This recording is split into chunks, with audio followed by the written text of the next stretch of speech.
good. How was your week? That's great. Yeah. So far, so good. Not over yet. Yeah, right. Is this some sort of a joke?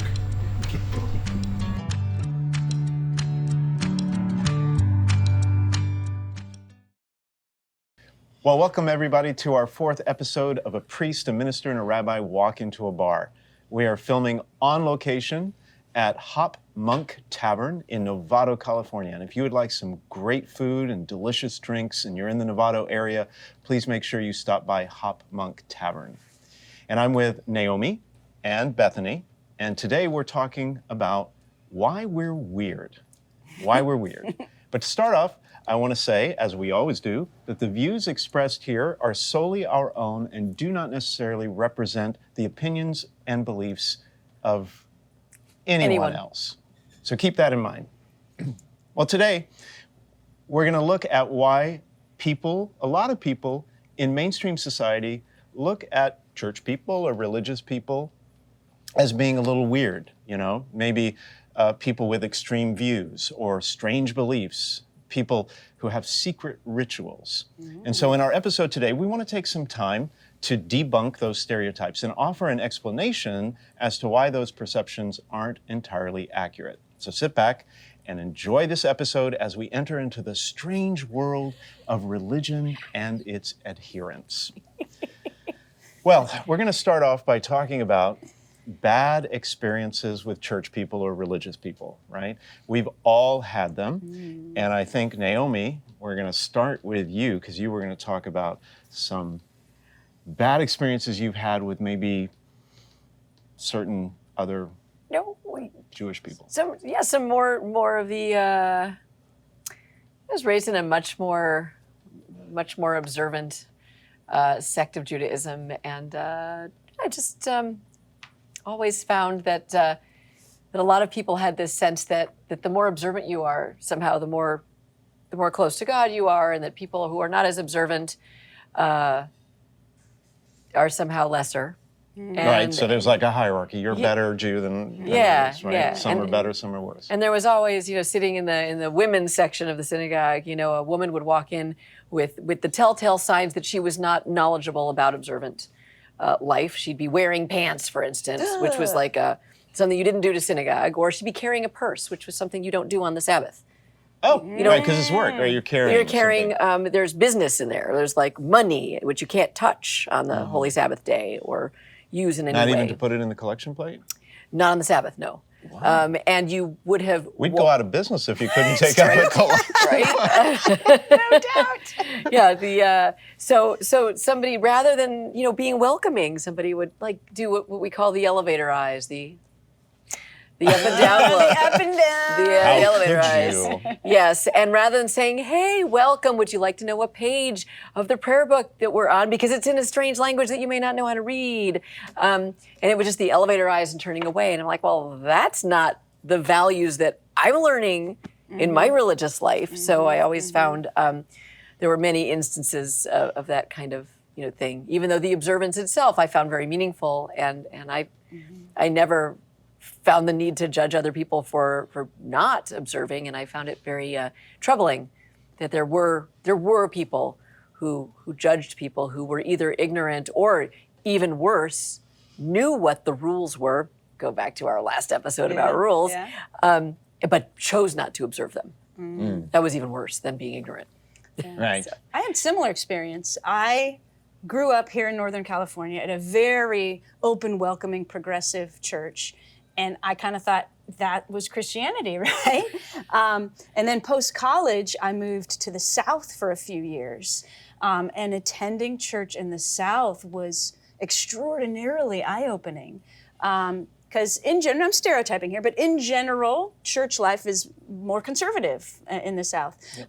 And I went to multiple different churches trying to find a church home.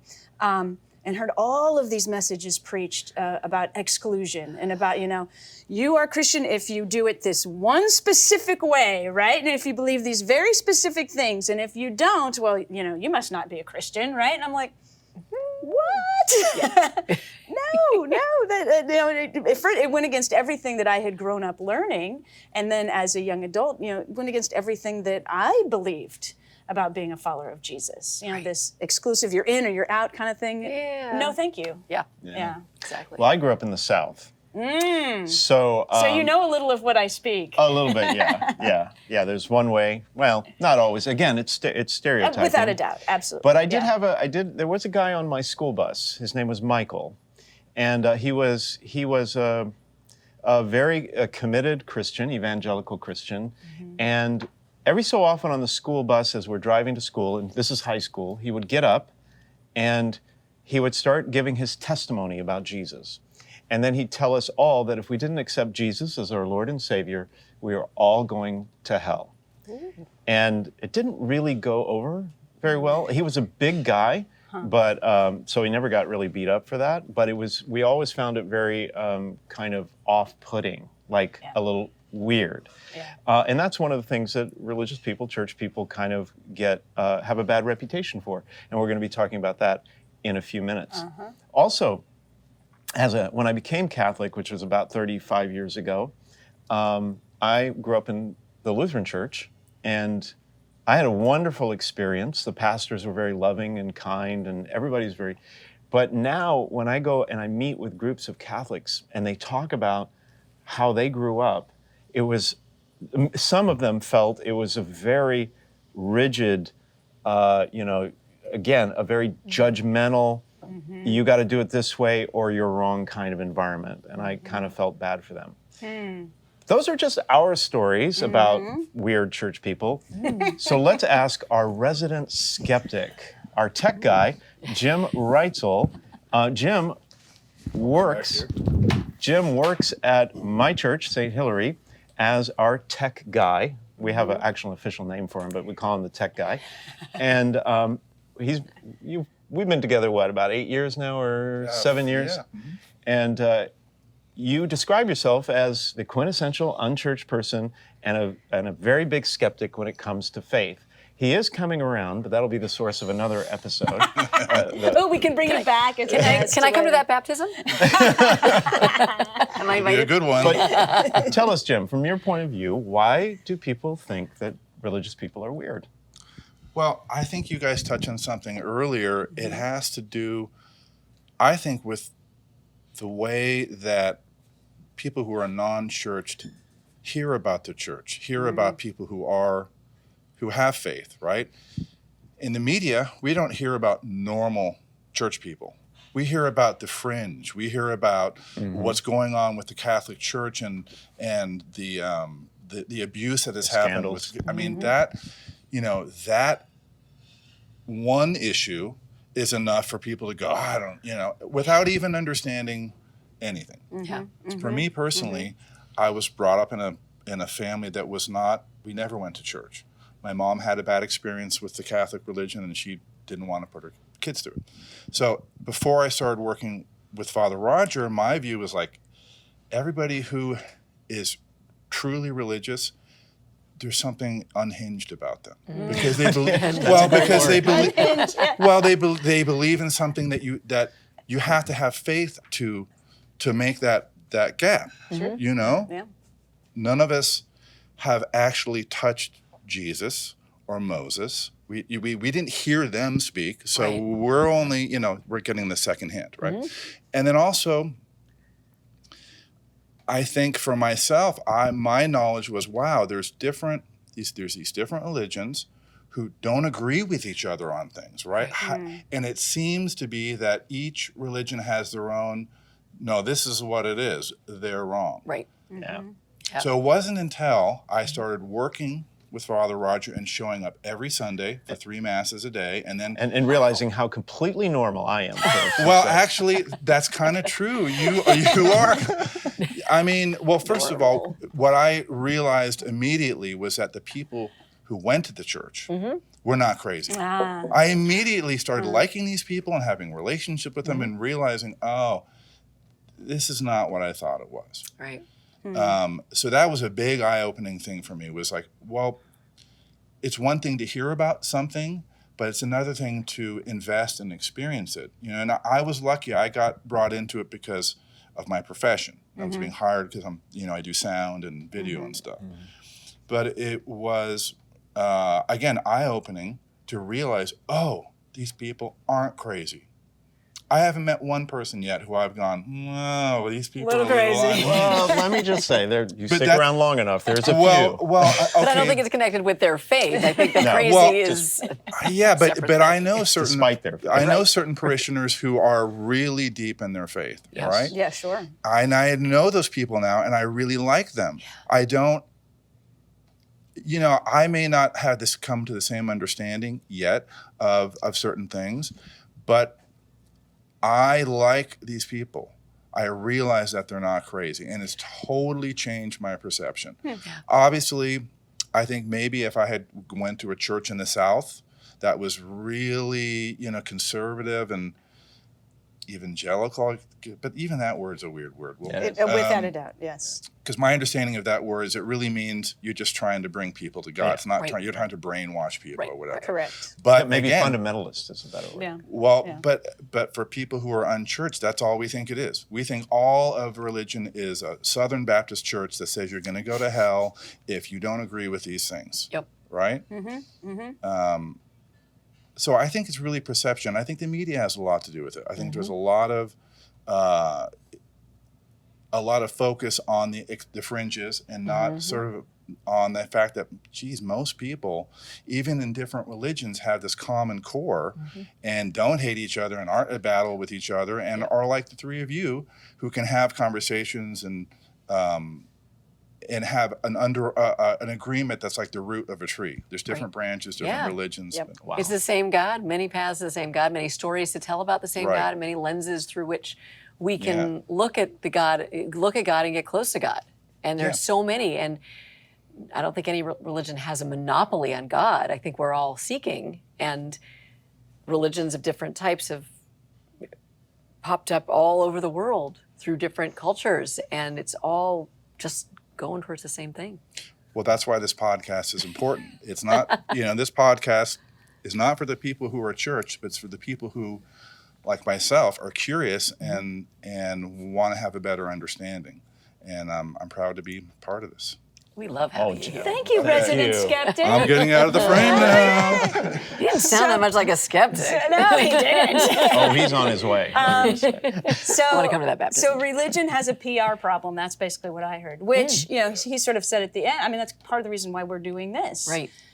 Is to help that PR Yeah, problem. I mean, in some instances, it's well deserved, right? There are some. Absolutely. But what I heard him say is that the majority of the people, the majority of the things that go on in religious life are pretty normal and Yeah. open-minded, Yeah. despite what the common stereotype is. Yeah, I don't know if I'm going off the rails from this here, but like I feel like religions. I used to make this pseudo Venn diagram for people, which was just a bunch of circles on a page. That all religions, and I was usually doing it to explain why for Judaism, somebody who wasn't a regular synagogue attendee or didn't keep the laws of keeping a kosher home or eating kosher food or keeping the Sabbath, which are sort of your three sort of big are you an observant Jew? Are you doing those three things? That's usually the question.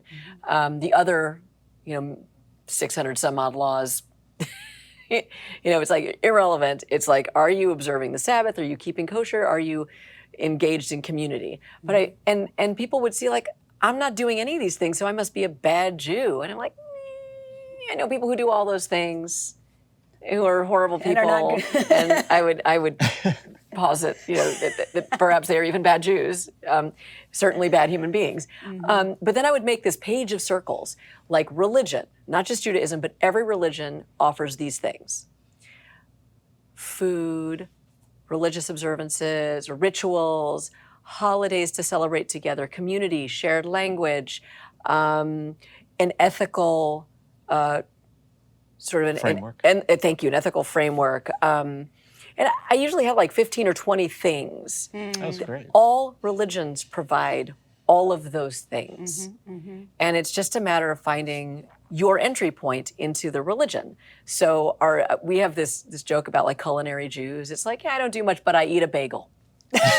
I eat a bagel. I'm a culinary Jew. Am I a culinary Jew? You might be a culinary Jew. I love bagels. I eat a bagel. So, and it's a joke, but also people find different ways of connecting with their religion. And maybe it's not all of the ways. I hope they start with the ethical framework. I mean, that's, I think, the most important piece. But also you want a sense of belonging with a group that sort of does the same thing. So I feel like every religion offers that in some way, and are either more or less successful at it. So let's address some of our PR issues, right? We talked earlier, right, and we made a little list. We've got a list of some things. the most common misperceptions and myths about religious people. So we'll start with the first one. Perhaps this is the most common. Church people, religious people, are a bunch of hypocrites who preach one thing and do the opposite. Yeah. What do we think about that? So I was thinking about this one. This is one of the things that Jesus really railed against. You know, he has this whole section in one of his speeches, woe to you, You hypocrites. You right? hypocrites, right? Who are whitewashed tombs, so beautiful on the outside and, being eaten alive by vermin on the inside. I'm paraphrasing Jesus there, but he was real concerned with that. And so, I was thinking about that. He was talking about the Pharisees. Sorry. Yeah. No, hey. That Not wrong. at least for me as a person of faith, that is one of the most important things for me, is to make sure I'm not doing that, right? I think, so when I thought about this, I think that a lot of people not rightly see religious people as hypocrites, because a hypocrite technically is defined as someone who espouses one value, but then doesn't adhere to it. Yeah. But to me, I think it's a little bit more than that. I mean, to condemn a hypocrite, I think to me, you have to condemn someone like that when you don't condemn anybody, but you could be upset with that person if they are espousing a particular value, and then while intentionally and secretly and purposefully not living up to it. But to me, I think religious people sometimes get a bad rap because we do tend to hold up values that are often hard to achieve. They're high standards. And basically, and we're human, like everybody's human. And we're all on a journey to kind of become more human, which means to become more ethical, more moral, better, more virtuous people. But the question is, when you can't achieve that standard, do you lower the standard? Or do you keep striving for the higher standard? And I think sometimes religious people get a bad rap because they say, well, you say don't do this, and yet, I know this guy, he goes to church every Sunday and he does that. Yep. And a lot of times, not always, a lot of times the person is genuinely striving to get there, but doesn't make it. Yeah. I mean, I want to quote a great man right now. Father Roger. Yes. Oh, really? Yes. We quote a great man right now. In our last episode, you repeated several times in the context of talking about rules, it's aspirational. It's aspirational. And that really stuck with me. It's aspirational. Yeah. So I think you said that first, but. No. Okay. No, you said it. I was like, that's a great way of saying that. Yeah, it's aspirational. And for me, that's what grace is all about too, right? I mean, we've got to offer grace to one another, grace to ourselves, without a doubt. Right. And I mean, we see the journey we see life as a spiritual journey, where you're becoming closer and closer and closer to God, and you're learning to love other people more and more and more. It's a movement from selfishness to selflessness. And a lot of times we don't make it. Absolutely. But eventually, hopefully, by the end of your life, you would have at least moved forward, right? Right, yeah. And sometimes just the tension between the aspiration and the reality, it's kind of like what life is. And I feel like a lot of Jewish practices and rituals are about trying to do a ritual one way, just like keeping kosher or keeping the Sabbath. Sometimes I walk into my kitchen and the knife that has been designated only for meat is sticking out of the block of cheese. And I'm like, okay, so... There's only one other person that lives in your house, right? Yes.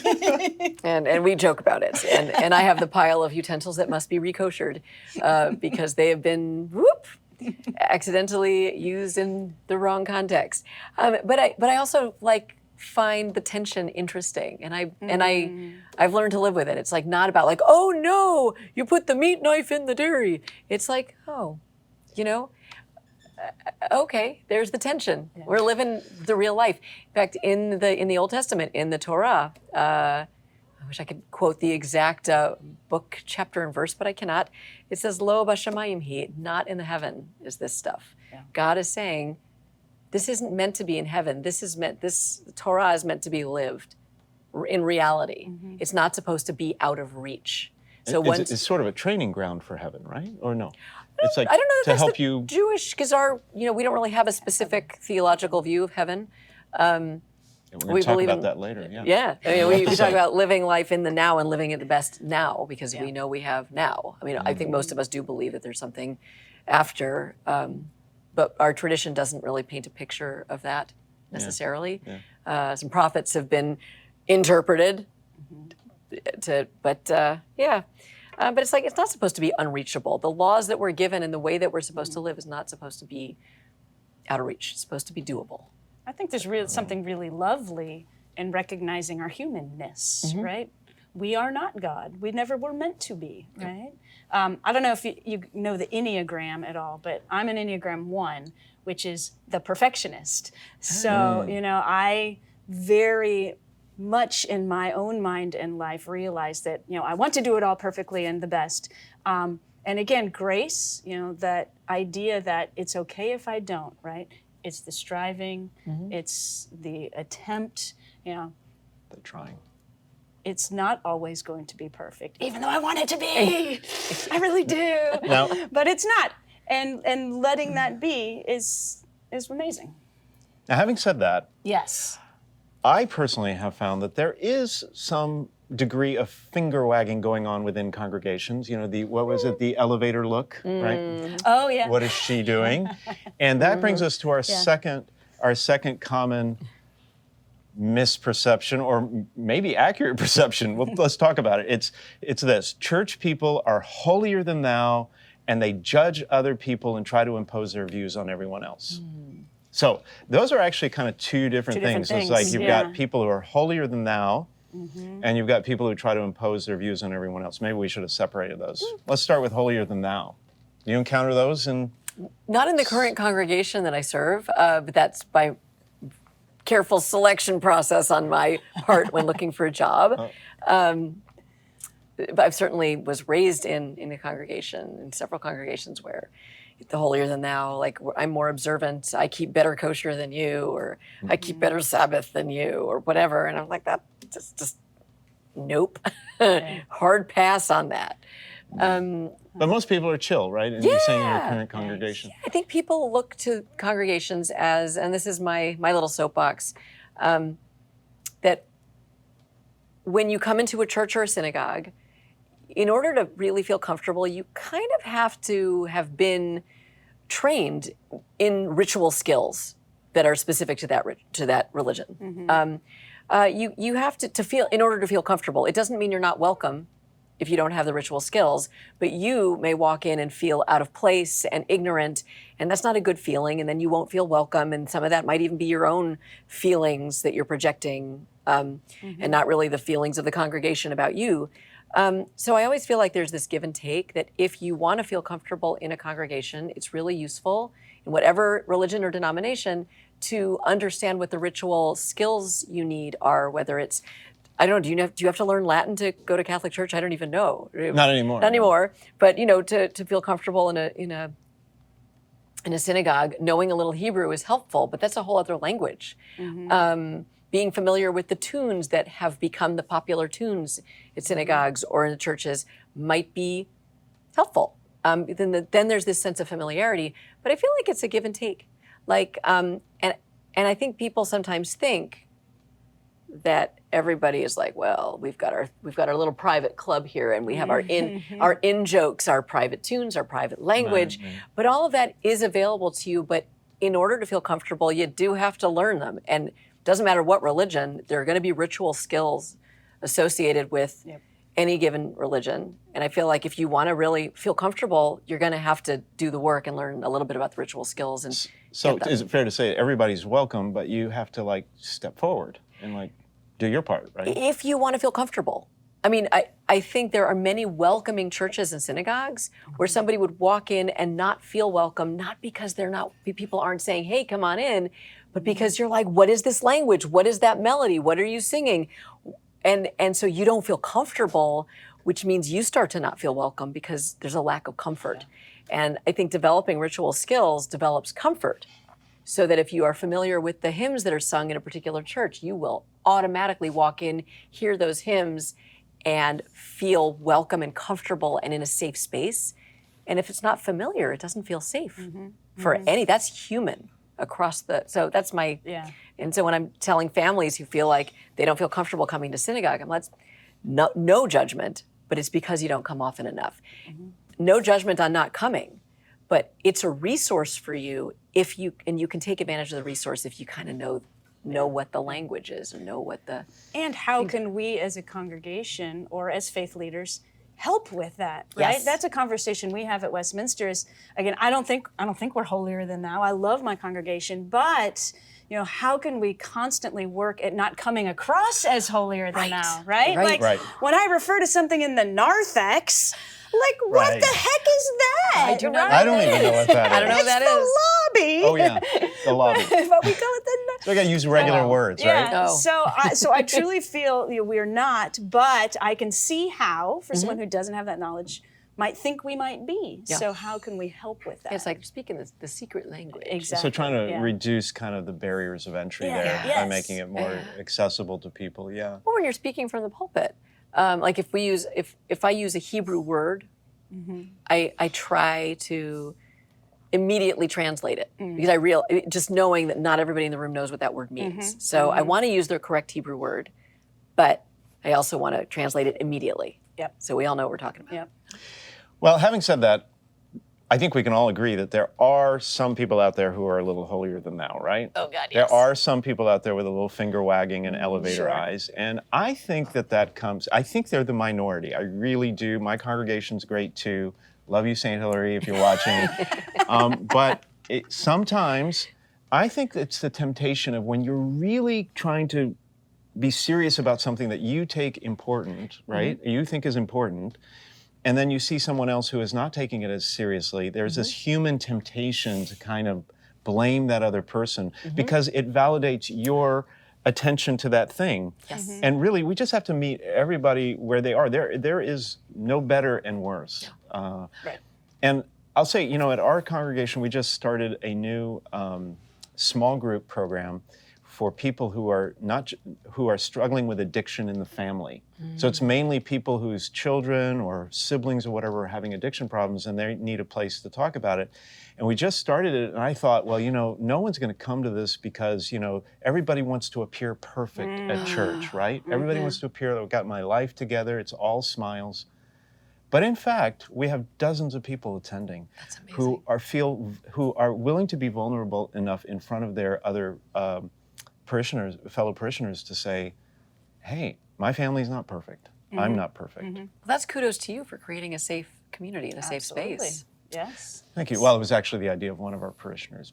So I think to debunk this stereotype, they exist out there, and we need to have compassion for them because we realize that they're struggling with their own self-identity, right? Yes. I mean, I think it is human nature to, when you're feeling insecure, to boast about how knowledgeable you are or how this and that is your own insecurities coming out. And yeah. Now, what about the part of this about imposing our views on everyone else? This is where I think Christianity, probably more than Judaism, has a bad reputation.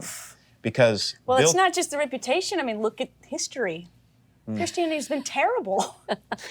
Terrible. Ups and downs. Ups and downs. Like every human organization. Right? Yes, but a lot of terrible thrown in. I mean, there's no way around that, right? Yeah. Right. And history is what it is. So, I look at that and say, going forward, how can we be better?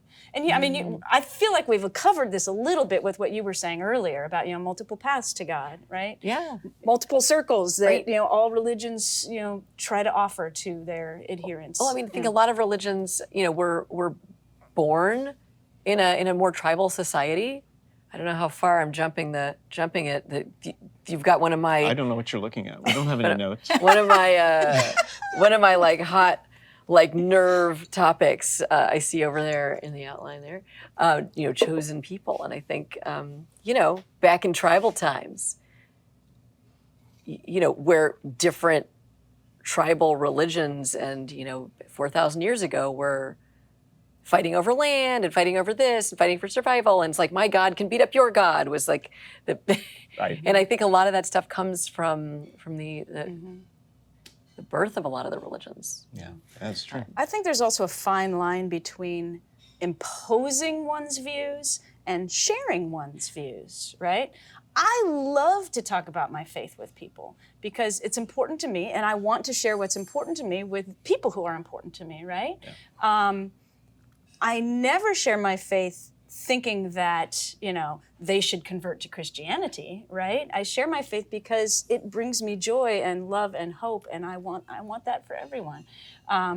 So, there's a line there that's important to me. So it's not that I never want to talk about my faith, but I want to find ways to talk about it that is not imposing.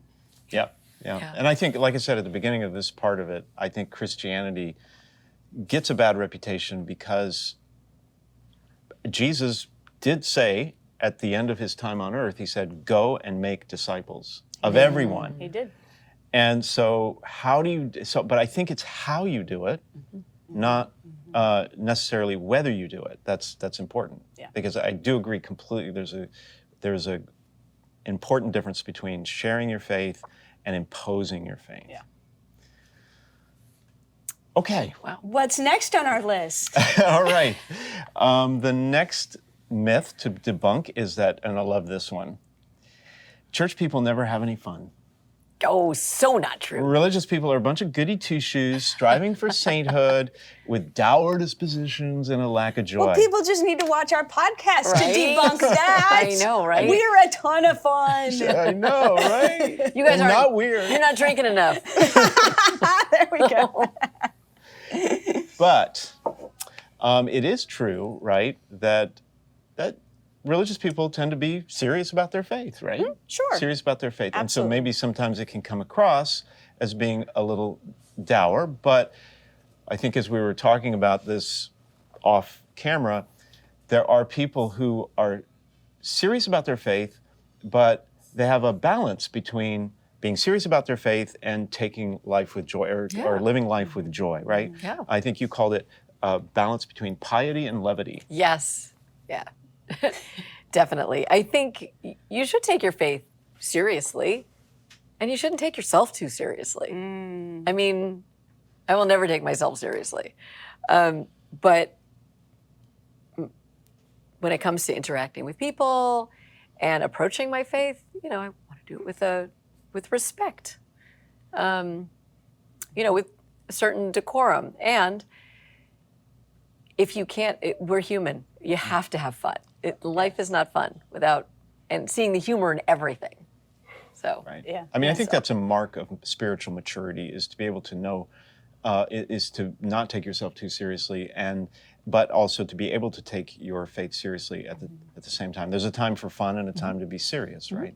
Yeah. I think that is, maybe that one is more of a PR problem than any of the others, because I think there is this idea, well, back to our last episode, you got to follow all of these rules, and you can't drink or you can't dance, whatever these thoughts are that That's why I'm Catholic. are So I like to drink. Could have fooled me. That aren't necessarily, sort of non-religious people, putting all this stuff on religious people that isn't even necessarily the case, Right. But Yeah. don't know any differently. yeah. I mean, there are Jewish sects that were founded on joy. They in the, 18th or 19th century, there were some, sects of Hasidic Jews who were like, we are not having enough fun. God wants us to have fun. and we can be very pious and also be joyful and dance and have all the. Well, I mean, all the how good many times. psalms talk about sing and make music, Right. praise God, dance? I mean, Right.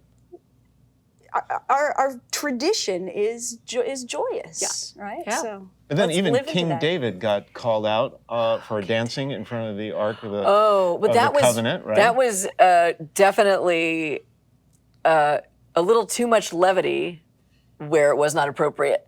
Well, there you go. But, you know, But he also- defended himself. He said, I can't remember the exact quote, but it was like, Yeah, I don't. I must buy what dance he's- before the Lord. Yeah, I don't buy. He was don't not buy being it? appropriate. Oh, I don't buy okay. it. I mean, yes, you are correct in his defense, and I don't buy his defense. Wow. But it Judge much? Sorry. Yeah. King David, a guy who sent a guy off to war to die so he could marry his wife. You betcha, Judge Much. But it goes to our point. Yeah. Absolutely, joy and levity are important, and taking our faith seriously also important. You know, being able to hold both. I think there's another aspect of this whole thing about being too serious, or thinking religious people are too serious.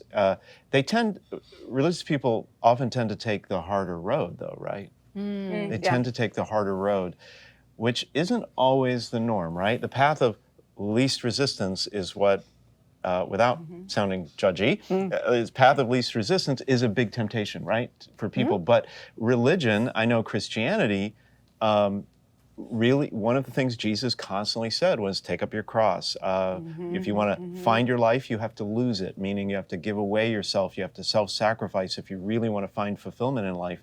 And that can be hard. So it can kind of come across as maybe too serious. And in Judaism too, right?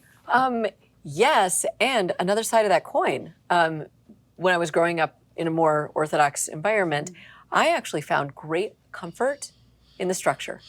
I mean, I was drinking the Kool-Aid, and I really felt, I even said this out loud to my mom once. I was like, it's so easy to be religious because I don't have to make any decisions about how to live my life. They are made for me. And I actually, as a child, found that comforting and found it easy. And when I did fall away from my religion for about 20 years, I will tell you, that was hard.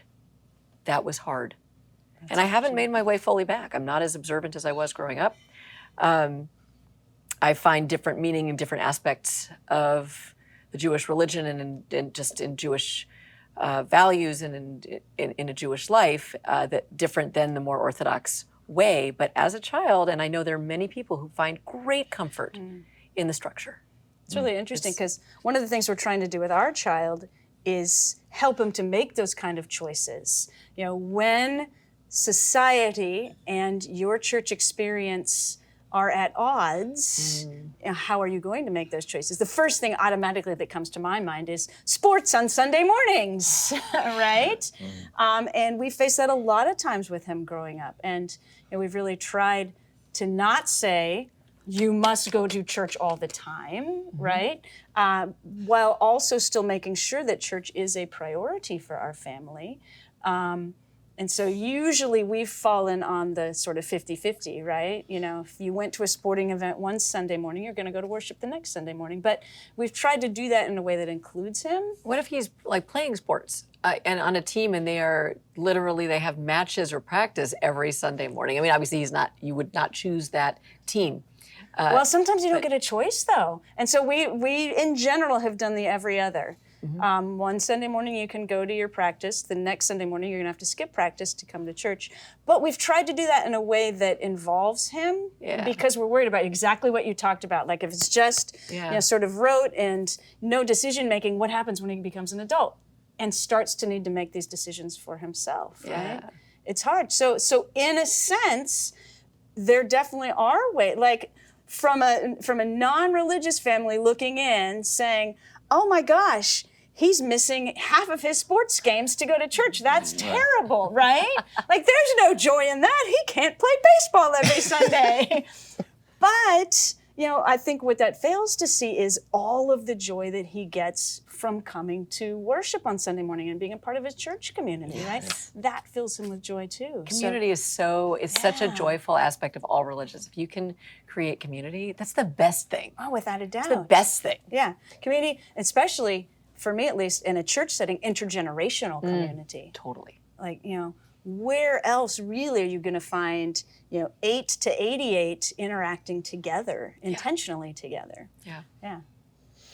Yeah, so I think what we're all saying, right, is that religion often involves making tough choices, right? Tough choices Without that a doubt, that maybe others who are not part of that religion don't have to make, but they don't have to be joyless choices. Yes, without a They don't doubt. have to- in fact, Jesus, Yes. right? Jesus said that. We read that every Ash Wednesday. That I don't know if you guys do that. The gospel is when you're fasting, don't wash your face and don't act like you're fasting. Don't be dour about it. Don't be dour about it, right? So Well, when we're fasting, we don't wash our faces or brush our teeth or wear deodorant. It's a horrible thing. okay, don't invite me on that All day. right, you don't want to come to our synagogue in Yom Kippur where people are like really fasting. It's not pretty.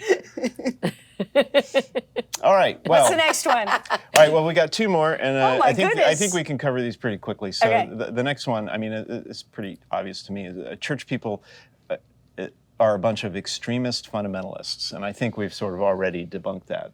That's a minority of people in the whole thing. There will always be extremists and fundamentalists in every single culture and religion. Yeah, even And if they it's will- not religion. Yeah, I And- was, and- I was, yeah, yeah, I was thinking culture. politics too. I Yeah. mean, yes, absolutely. Extremists are out They there. are not representative of Right. the majority. Okay, and then here's the last Oh, one. we covered that one nicely. Okay, Gone. next. All right. All religious people want to do is get to heaven. They think about death all the time, and they wait for Jesus to come back, or well, I don't know what the counterpart there is. The Messiah. And the Messiah to come. Like second is he going coming. to destroy same, the earth? same guy. Now. Okay, well. Oh my God. No. Oh, we have a whole other thing. Yeah. Well, we're I'll going to talk about another that one. in another- November, Yes. our episode about heaven. Yes. What happens after you die. But what about that? I mean, is that all religious church people, like, is that all they want is just to get to heaven? They don't care about this life. They don't care about the earth. And is that true? Well, no. Let's start there. No, not true. At least in the Christian tradition, there is some of that does come from scriptures, right? That idea of being prepared, right? Right. Yeah, that idea that things are going to happen soon. Of Right. course, then it didn't, but by then the scriptures had already been written. So I can see how that has crept into our tradition. And gosh, and I think you have talked about it already, Well, I mentioned my friend, the stand-up comic, Jackie Cation, amazingly funny lady, who has a bit right now in her current circuit about the end times and people who want to bring about the end times by being horrible people. But that they haven't really read that the end times aren't coming until everybody is like loving and good, and they kind of missed that memo. It's a very funny bit. Oh, wow. It's a I'll have very to check that Yeah, out. I mean, if you're only moving through life for what comes next, you've missed the point. Yeah. So that one maybe more than any, I could see how that would be a perception because it is a little bit a part of our tradition. But I hope now, 2,000 years removed from that, we have moved beyond that. Yeah, I think, I think it's, for me, it seems like a difference between people who have grown in maturity in their faith, that they see that, yes, I mean, perhaps I would say from our tradition, I mean, the ultimate goal is to spend eternity with God, but that doesn't mean we don't take this life as joyful and take this life seriously in terms of protecting the earth. And I mean, stewardship, for instance, stewardship of the earth is, contrary to popular opinion, a bedrock value in Christianity. And so, but I can see where the kind of an immature believer might think it's all about, I got to get into heaven. The more rosaries I say, the more, and I'm not denigrating the rosary. It's a beautiful prayer, but, it's like almost as if everything is calculated to get, and that's not what God intended. Right. Yeah. Like God's not counting beans here. Right. Why that look? I was going to get at it. Okay. Wait, what? I thought you said beads. Beans. like No, the- beans. beans, Okay, beans. beans, okay. Although now beads, sure, beads. All right. Well, the last thing we wanted to talk about is the fact, and I don't know if we want to go into it, but we think the clergy are the weirdest of all religious people.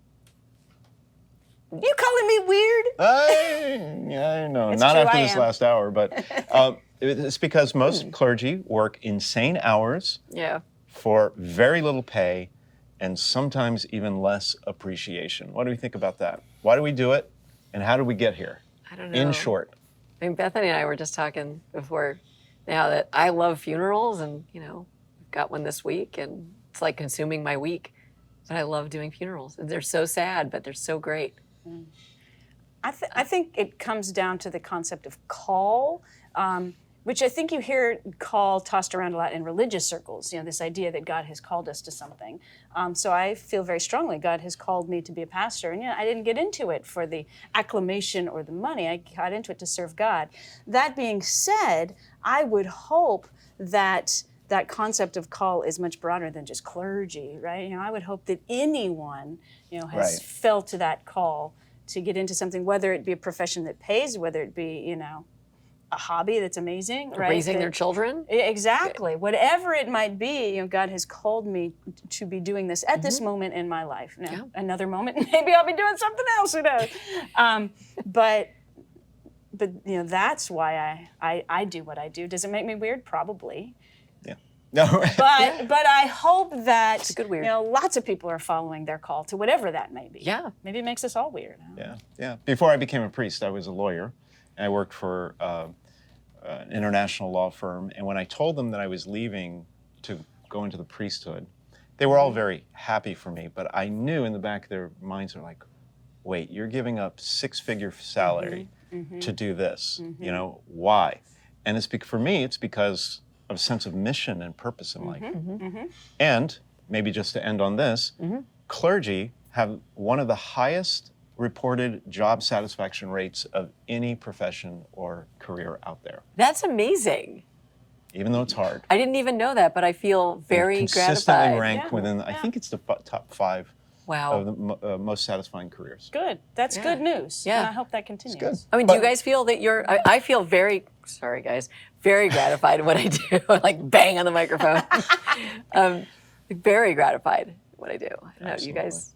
Absolutely. Every day. Yes. Like every day I actually stop and say, oh, I can't believe I get paid to do this. Like I Yes. literally every day will be just doing my job, and there isn't a day that goes by that Same. I don't say, I don't believe I get paid for this. Same here, when I'm not grumbling about something that's gone wrong. Right. Anyway. Wait, should we backtrack to our perfectionism?